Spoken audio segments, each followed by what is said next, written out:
Hello, screenwriters, and welcome to Writing for Screens, the screenwriting step-by-step project, chapter 76. My name is Glenn Gers. I am here every weekday, if I can be, at 3 p.m. Pacific Standard Time to walk you through my process of writing a TV drama pilot script from rough idea through outline, through first draft, and then to a revised, finished-ish draft. The purpose of this is not to say this is the way to do it. It's not even necessarily a good way to do it. It is my way to do it. I have been a screenwriter and TV writer for 25 years, and this is how I figured out, self-taught, to do it. And I think it's kind of useful, so I'm showing it to you, letting you watch over my shoulder, screen sharing. And the only reason to do it is to demystify it, to say, hey, this is actually doable. Is it easy? No. Is it a path to success? No. Nobody knows what the path to success is. But I am going to try and show you how I do it. We are coming up on the halfway point on the rough draft, which is kind of cool.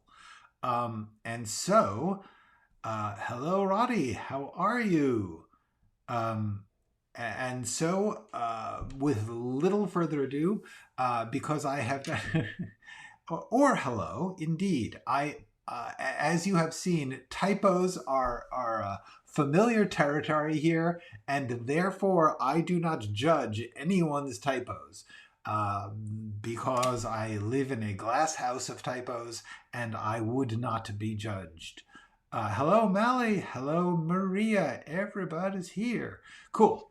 Great to see all of you. I have been not looking at this over the weekend, and thus I don't know what's going on. So let's take a look. I know that we're starting a new scene. Hello, 99 Precinct. And as a result, got some thinking to do. Got to put on our thinking caps. Hello, Matthew. And so to do this, we start by looking at the outline, because we are at a big turning point. Oh, we got a little scene to put in. I'm not even sure. This is a mechanical thing. I'm sorry. I have the buttons on this are clicking on my desk, and I am conscious of it. Let's see if I can. That might help.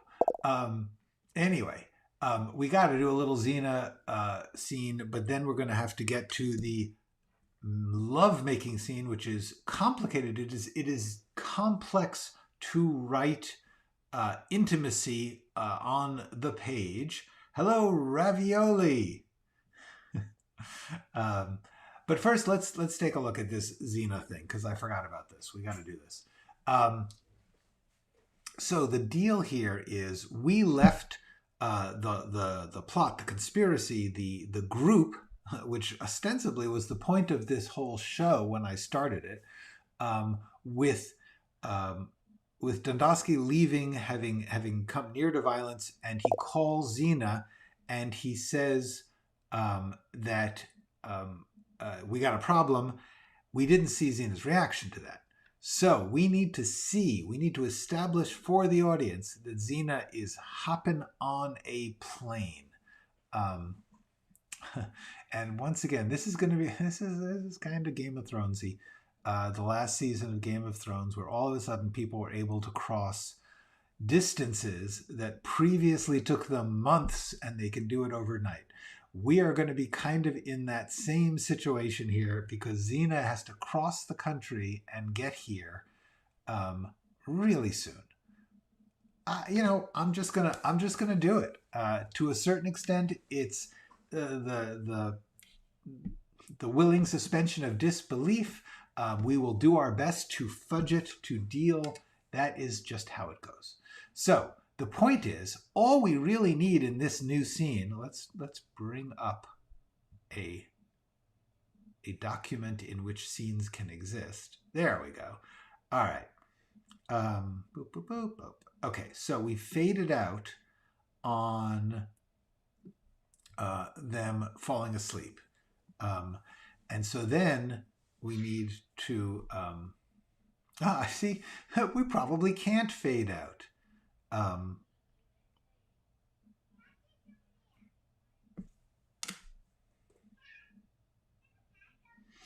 This is an interesting puzzle. Fading out is a time device.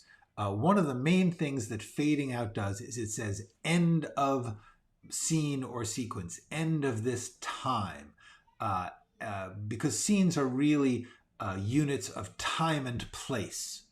If you had to compress them, if you had to identify scenes, their point is action, but their defining factors are time and space, time and location. And what we're doing here is we're going to leave this location, but we are going to cut across the country at the same time, which means that my beautifully applied fade out don't make no sense. Because if you fade out and then you cut in on Zena elsewhere, there's a mental belief, there's a feeling in the audience that time has passed. But because of the urgency I just mentioned of getting her out and across and onto a plane, yeah, we can't do that. Bye, fade out. Okay. Interior. Zena's house. The same time.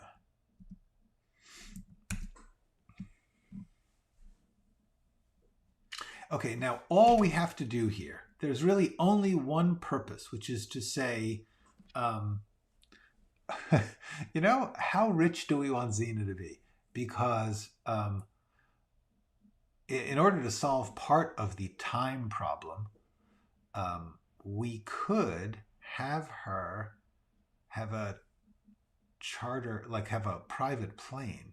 Like Daddy could have a private plane and she could use it to come in. By the way, hello, this is Kitschy, and hello, Ellen. Glad to see you. I know it's not always easy for you to make it.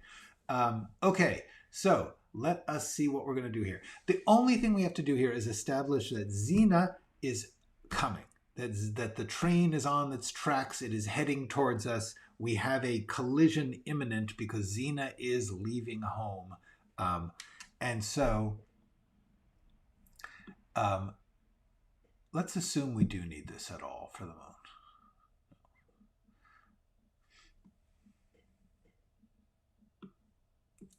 Because I make a point here. Oh, and I remember why we didn't do this. We didn't do this because we wanted to. It's always interesting when you are layering actions. When you have one action starting and somebody like going to another place or something happening where you have characters that you want to follow, but you need to attend to other characters. You have this time thing where you can basically show things happening simultaneously, even though you're showing them chronologically. In other words, Dundowski left the house. We follow him for a minute walking away. And then we go back to Norman and Madeline and essentially pick up when he left. It's very subtle. You don't really think about it when you're watching a movie because movies do have a dream-like time capacity. But because of that, we can't have that scene go long. We can't have Dundowski explaining everything and then Zena talking to him and saying, I'm leaving. So therefore, I'm going to remove this option. It's gone. So now Zena is heading out. So having heard, while we've been watching Madeline and Norman having their fumbling comedy of introduction, Zena has been dealing with what Dundowski tells her, which we've seen, so we don't have to hear about it. And now we need to see her. She's packing her bag and heading out. And that is all we need in this scene. So the question is, all we need to establish is Zena is throwing clothes and accessories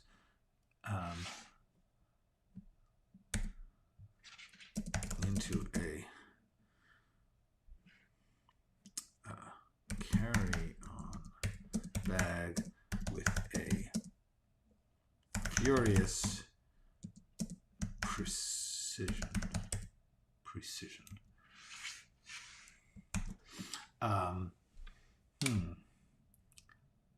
Okay. This is a question that relates to what I just said. Is that when it makes sense to note in the slug line for time, same time, or simultaneous, or something to that effect? Or is this an intercut?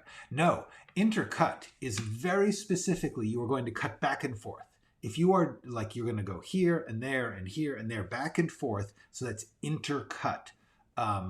And you only do that when your pieces are relatively short. If your pieces run a page or two, you can't really be intercutting because we forget. The reader just doesn't hold it. The point about intercut is ideally, when you say intercut, you don't need slug lines. You establish location A and location B, and you say, I'm intercutting between them, and then there's like a phone call or action that's happening in two places at once that we're cutting back and forth. And in order to save yourself and the reader from having to deal with slug line, every line of a phone call, you do intercut. But this is a single cut. We're not going to come back, not in an intercut. So it's the same time. I say the same time because it's nice plain English. Simultaneous is okay, but it's a little weird and scientific-y for me. And therefore, I just say the same time. I try and keep it really simple. We have continuous, which means following immediately upon. And you have the same time, which actually means at the same time. This is happening at the exact same time. Now, technically, everything is continuous because things are not happening. I mean, they're happening at the same time in the story, but in the movie, they're actually sequential because they're not at the same time because you can't see two things at the same time. Yeah, no problem. Okay, so, Glenn, we do not use the is word here. Throws. Right, okay, Zena throws clothes and accessories into a carry-on bag with a terrifying, furious precision. Okay, I'm trying to get anger and efficiency here. So that says that. Furious efficiency. Now, all we need to do... See, the thing is, it's fun to watch her packing because that's physical. But truthfully, what we really need is to see her leaving the house, which means she's already packed. So therefore, I believe this fabulous sentence I just created ain't gonna do it. So the quick thing is I've got to make a choice here. I've got to create a world for her. Is this a world where she is simply booking a flight, a commercial flight, whatever the first is, or is she arranging a private plane? Now, the problem with the private plane is it really puts her into, the 1%. It puts her way into a sort of uncomfortable league of difference, and I'm not sure I want to go there. So there's two possible conversations I'm seeing here. One is she's leaving and she's saying to her dad, hey, get me the corporate jet. And the other one is he's saying, where are you going? And she's saying, don't worry your little head about it. Okay. And so that's my choice. I'm just afraid that if I give Zena access,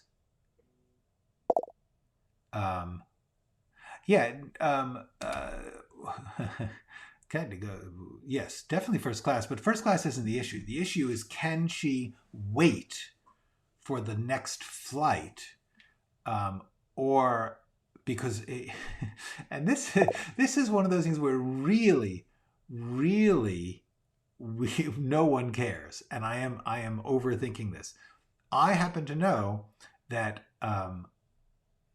this actually could work. Okay, what's called the overnight flights from the Los Angeles to the East Coast are called the red eye.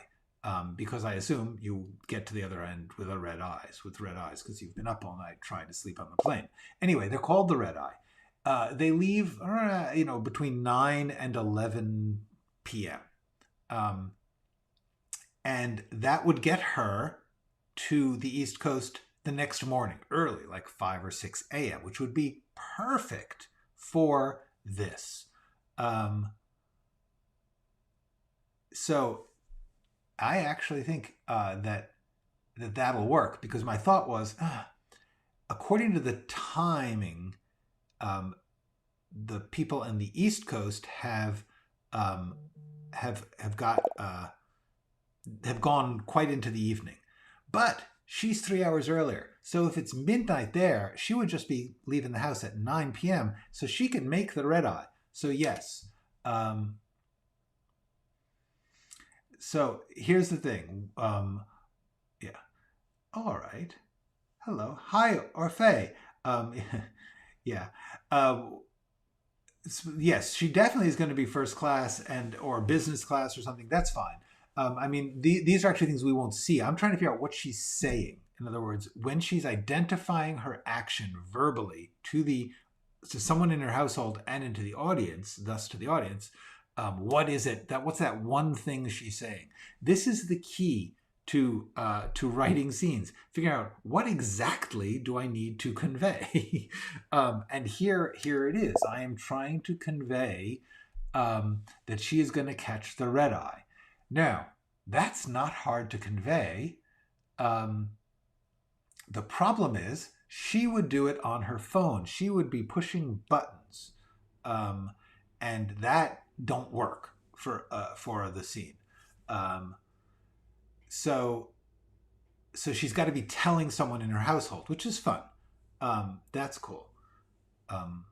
So the question is, what exactly is she telling them? Because we're going to get a little insight into her life, insight into her home life in this moment. So,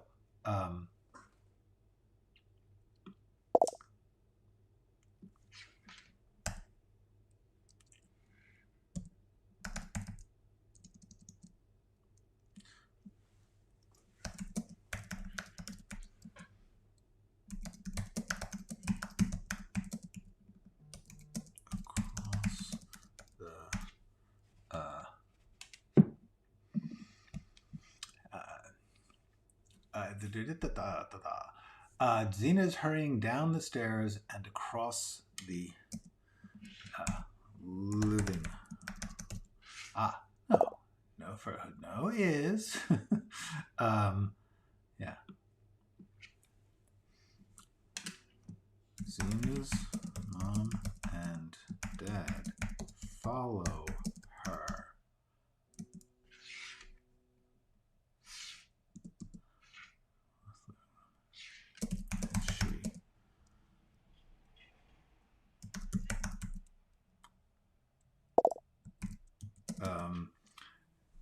Okay, so she's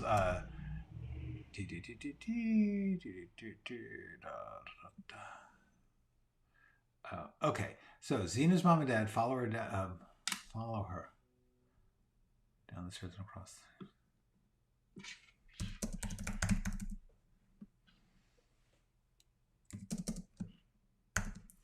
The wheels of her expensive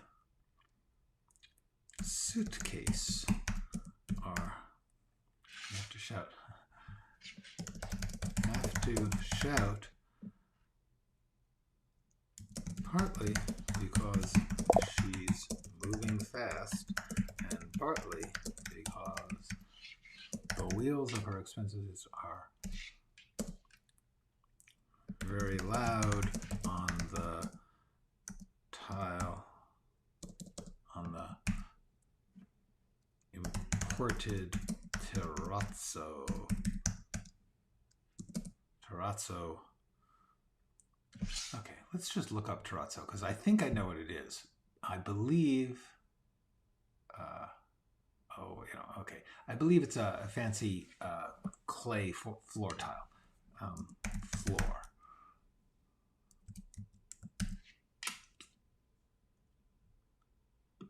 They shout because she's moving fast and the wheels of her expense. See, this is how you make things read better. You cut out all the extra. Oh, right, yes, her expense, her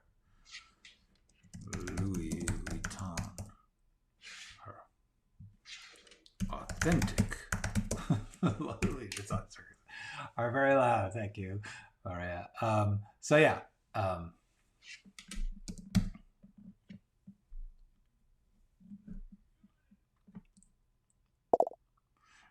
Okay.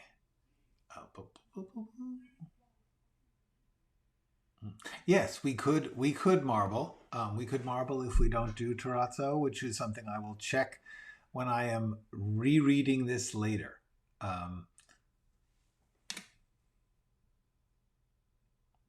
Okay, so the main thing is they're going to get the chance to ask her 2 or 3 questions, and then she's out. So the question is, what do we need her to say?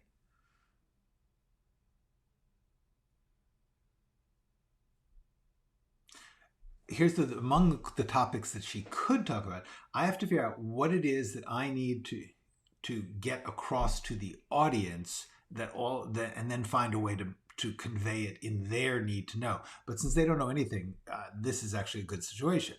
The question is, what is it that the audience needs to know? For instance, do they need to know where she's going? I kind of don't think so, but what the hell? Zena's dad. The hell is in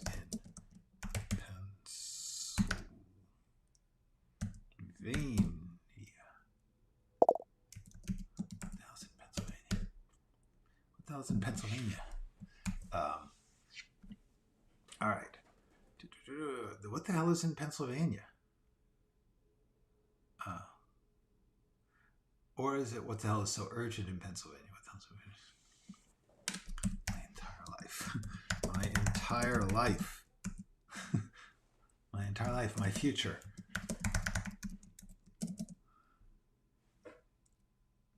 Golden. My entire life. My future. Yeah. I like that. She's a little dramatic. What the hell is in Pennsylvania that can't wait? What the hell is in Pennsylvania? Do you want us to drive you? Drive?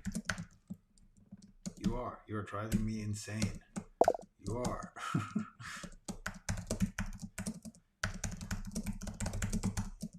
Insane.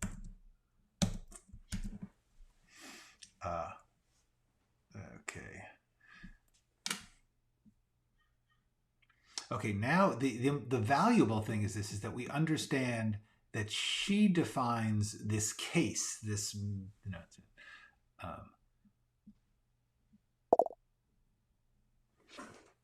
drive you? Do you want us to drive you? You are. You're driving me insane.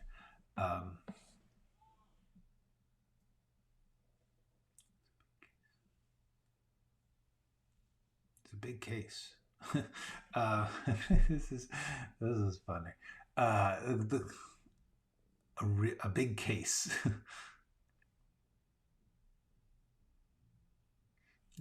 There's a clunky funny joke to be added. If they say like, what the hell is it? A big case, and of course she's already carrying a big case.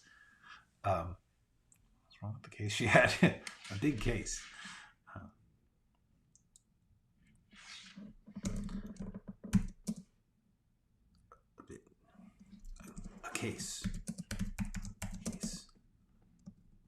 A case that could change my entire life. A case that could change my case that could change my entire life.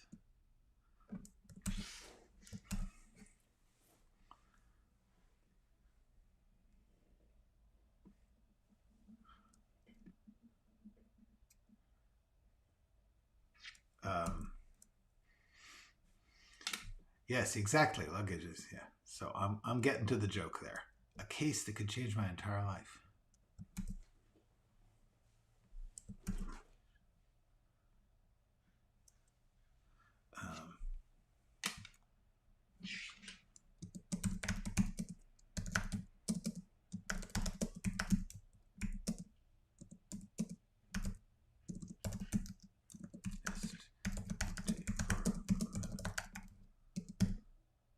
Zena's dad. What was wrong with the case she had? What was wrong? She was carrying. She was pulling. She was going. What was wrong? What was wrong with the case she had? Looked nice. Looked nice. I don't know. I probably can't get away with the joke. But all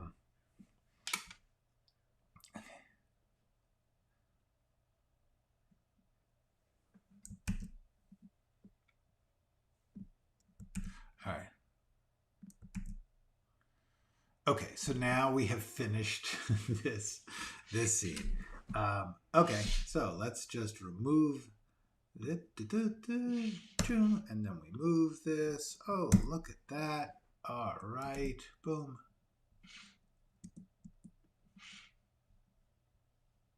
Heads out to PA, leaving baffled. Okay, so now this is yes, this is true. Slate flooring. We have got lots of options for flooring here if we renovate their house, which is really cool because you can just do it so easily with words instead of the tens of thousands of dollars it would cost to change their actual floor. All right, interior. George's house, bedroom.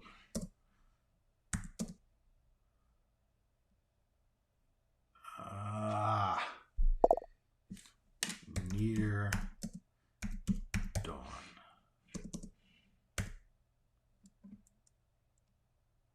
Okay, actually we're gonna now, because now this is one of those things. Besides the Liberty Bell. Sure. I can't say no jokes because I put in a lot of jokes. Okay, so let me get to this. Here we go. First of all, now this is just one of those things. Because we have been interior George's bedroom, and then we cut to interior Zena and her family. She's leaving. We're cutting back to interior bedroom. It will feel like time has not passed. So I am going to do something that I often don't do or forget to do, although producers and directors and studios just love it and insist on it, which is the establishing shot. George's house, exterior, near dawn.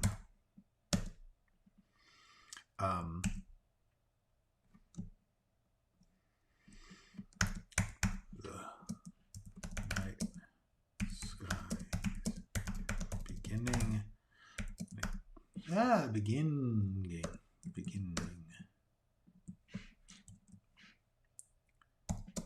Lighten in the east.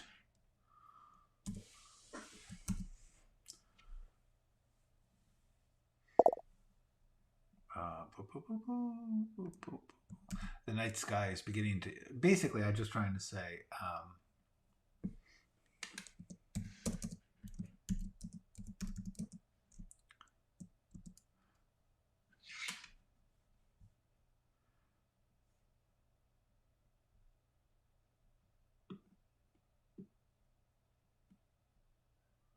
The darkness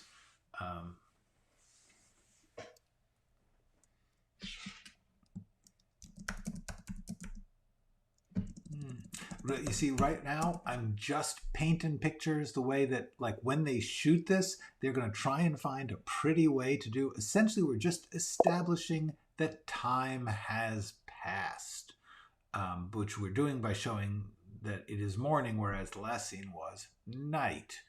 Okay, the night sky is painted light in the east.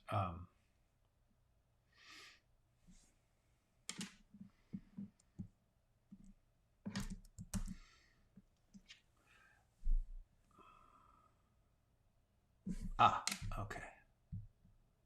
The night's darkness is beginning to retreat as a colorful new sunrise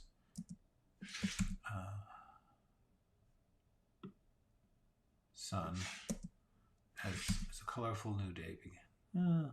Colorful.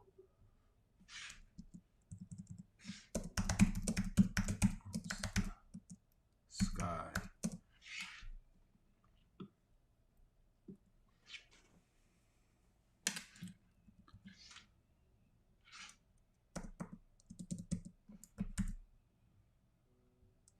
Okay, so this is just bullshit, but we need to do it to paint the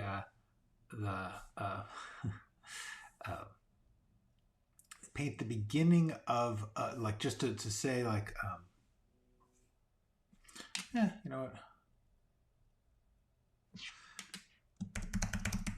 House is dark and quiet, but the night is beginning to retreat.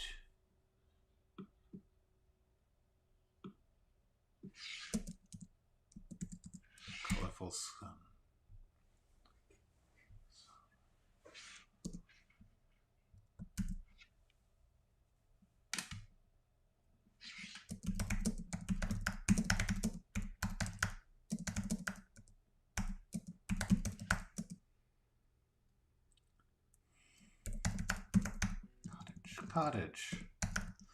Cottage. Yeah, what the heck.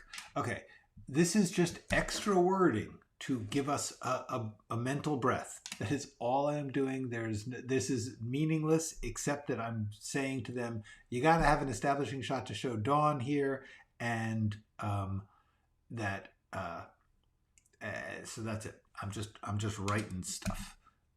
But this matters. Value. This really does. It matters that you can write good sentences because people are reading them, and they may not perceive it. But if you can write a nice sentence, if you can give it some shape and some flow and use your words nicely and choose interesting words sometimes simple words, it will help the script.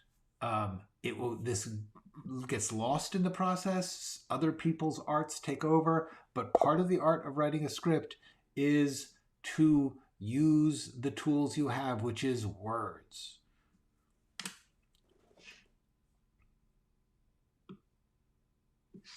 A dash is too busy.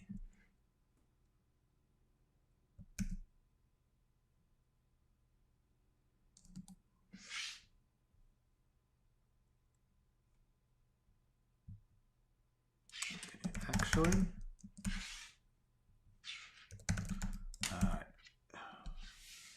I will be more careful about what I wear. I apologize about the noise.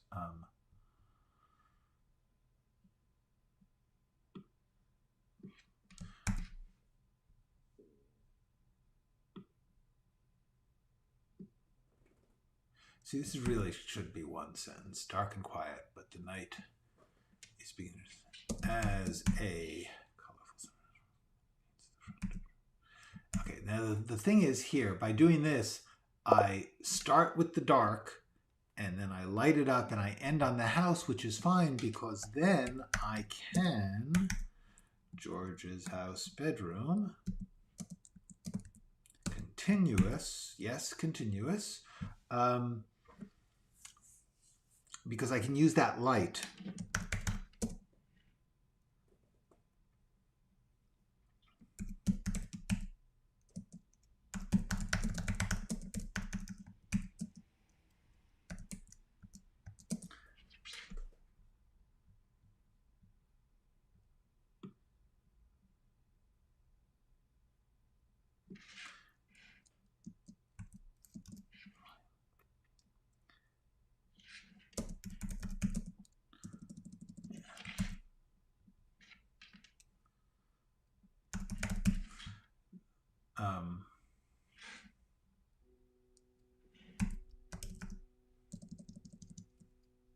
that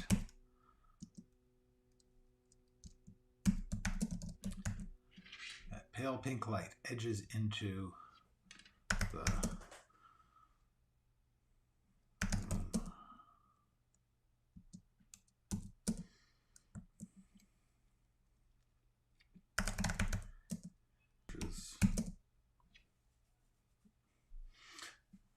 rice paper window shades. Okay, so there we go. What I did was I kept our minds traveling from the night, the big dark night, to the sunrise, and it's going over the house, and then we're inside the house seeing that same light. It's just a way of connecting it. It is not the end of the world if you don't think that way, but it really does help. So now, okay, so here's the thing. I have tried to write novels, and I will again. I believe that it's the same art. I mean, you're writing. That's the thing that screenwriters forget. They're writing. It's words. It's the word business. It's the business of crafting with language. That's your only tool. You can refer to everybody else's stuff, but you're really just using the words. So yes, that's the game.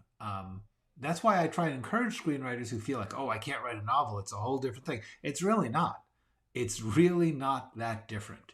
I'm going to stop now because we're about to get into the love scene, which is going to require a whole lot of brain-busting thinking, which I expended on Zena today. So let me, meantime, go back because you guys have asked a bunch of questions.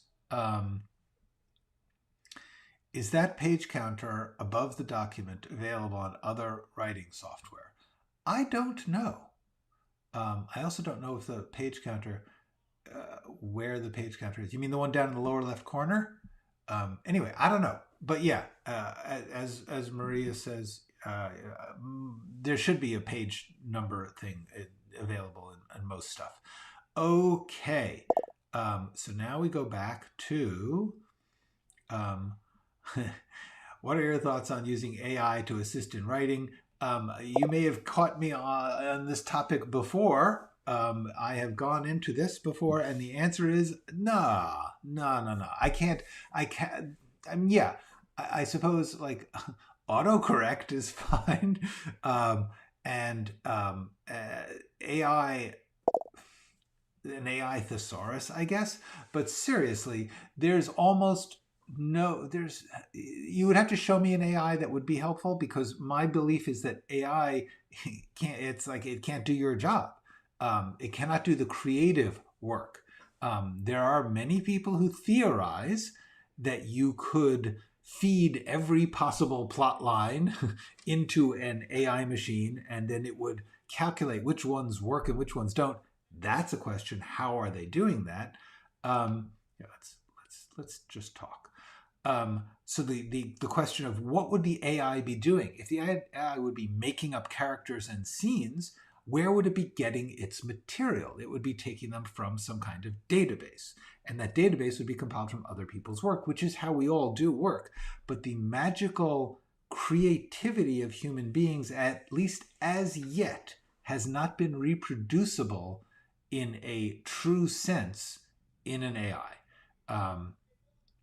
The basic point of creativity is that it is coming from you, from your exact combination of fears and feelings and hopes and favorite stuff and where you live and what you've watched. All of that. You guys hear that? Sorry. People are screaming outside my office, so I'm just a little concerned. Okay, they seem to have stopped. Okay. Anyway, AI. Nah. Your unique ability to combine things your way is all there is. Now, in theory, an AI would have its own personality and combine. And so, yeah, sure. I don't entirely see the point. But but as far as assisting you in writing, that's what it can't do. It could only take it over and do it instead of you. Um, these programs where they say like, here's a lot of locations, like click on this and it will tell you what location to use. That's bad. That will not help you. Something will not, it cannot solve your story problems.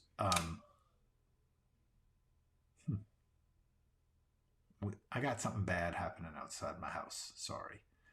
So that one's definitely a no.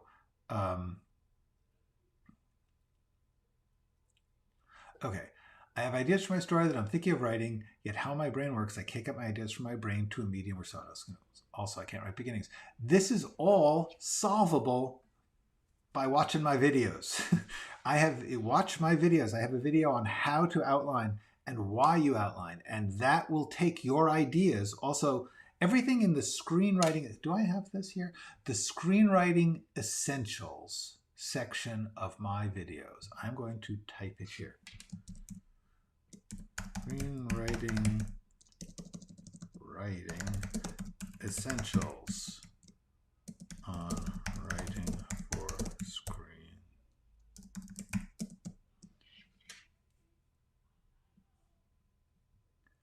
Okay.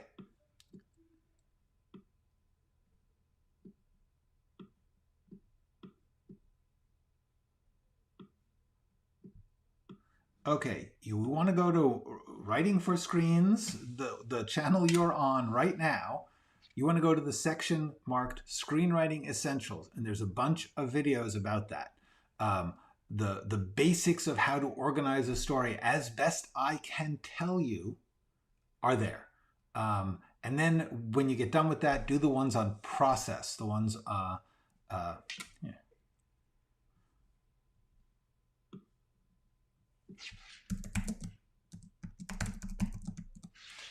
There we go. Boom.